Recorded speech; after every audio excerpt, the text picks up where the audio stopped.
Hi എന്റെ പ്രിയപ്പെട്ട സുഹൃത്തുക്കളെ, എന്റെ പുതിയ വീഡിയോയിലേക്ക് വീണ്ടും സ്വാഗതം. Hi my dear friends. Welcome back to my new video.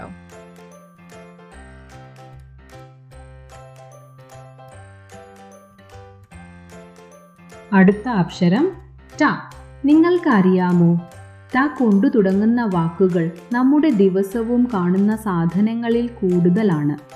ട വട, ട കട. Did you know many words that start with t are things we see in our daily life? T vada, a crispy South Indian snack. T kada, a shop or store.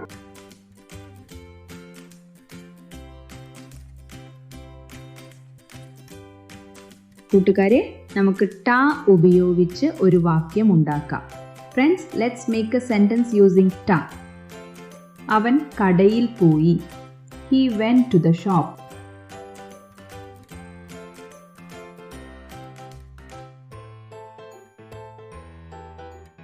അടുത്ത അക്ഷരം ഥ. The next letter is ഥ. Did you know? ഥ കൊണ്ടു തുടങ്ങുന്ന വാക്കുകൾ വളരെ അപൂർവമാണ്. കൂടുതലും സംസ്കൃതത്തിൽ നിന്നുള്ളവയും പഴയ സാഹിത്യ ഗ്രന്ഥങ്ങളിലോ മന്ത്രങ്ങളിലോ മാത്രം കാണപ്പെടുന്നതുമാണ്. അതുകൊണ്ട് തന്നെ ദൈനംദിന സംഭാഷണങ്ങളിൽ ഇത്രയും സാധാരണയായി കാണാനാകില്ല.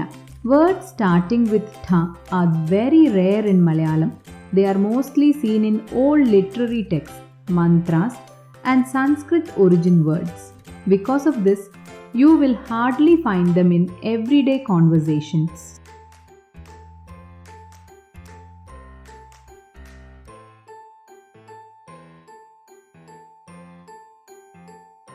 കൂട്ടുകാരെ, നമുക്ക് ട ഉപയോഗിച്ച് ഒരു വാക്യം ഉണ്ടാക്കാം. Friends, let's make a sentence using ട. അവൻ പാഠം പഠിച്ചു. He studied the lesson.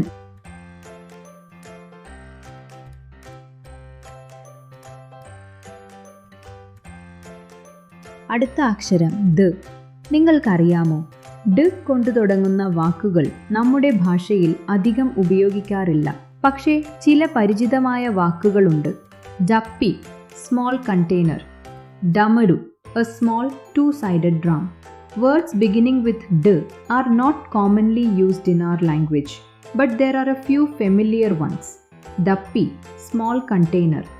Damaru, a small two-sided drum.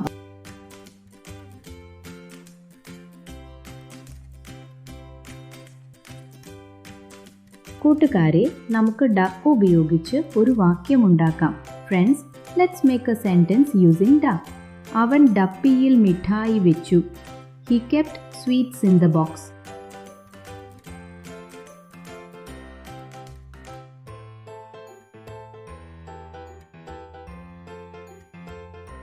അടുത്ത അക്ഷരം ധ. The next letter is ധ. നിങ്ങൾക്കറിയാമോ, ധ ഒരു മൂർച്ചയുള്ള റെട്രോഫ്ലെക്സ് അക്ഷരമാണ്. ഉച്ചരിക്കുമ്പോൾ നാവിൻ്റെ അഗ്രം പിന്നിലേക്ക് മടക്കി വായിൻ്റെ മേൽത്തട്ടിൽ സ്പർശിപ്പിച്ചാണ് പറയുന്നത്. മൂഢൻ, ഫൂൾ. ധക്ക. ധ is a retroflex letter in Malayalam. That means when we say it, the tongue curls back and touches the roof of the mouth. മൂഢൻ, fool. Dhaka, ധ.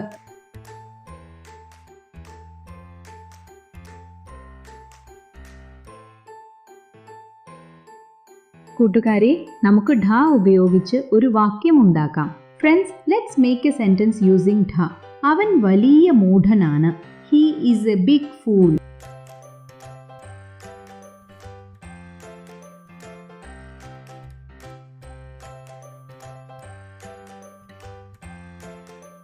അടുത്ത അക്ഷരം ന.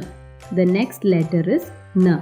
നിങ്ങൾക്കറിയാമോ, വീണ means musical instrument. Eni means ladder.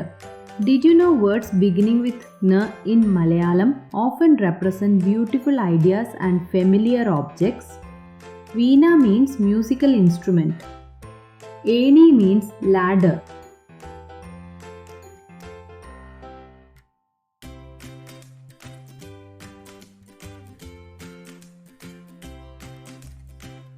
കൂട്ടുകാരെ, നമുക്ക് ന ഉപയോഗിച്ച് ഒരു വാക്യം ഉണ്ടാക്കാം. Friends, let's make a sentence using na. അവൾ വീണ വായിക്കുന്നു. She is playing the veena.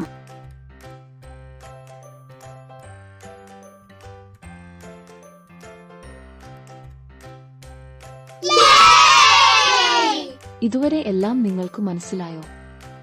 അടുത്ത വീഡിയോയിൽ കണ്ടുമുട്ടാം സുഹൃത്തുക്കളെ. Did you understand everything so far?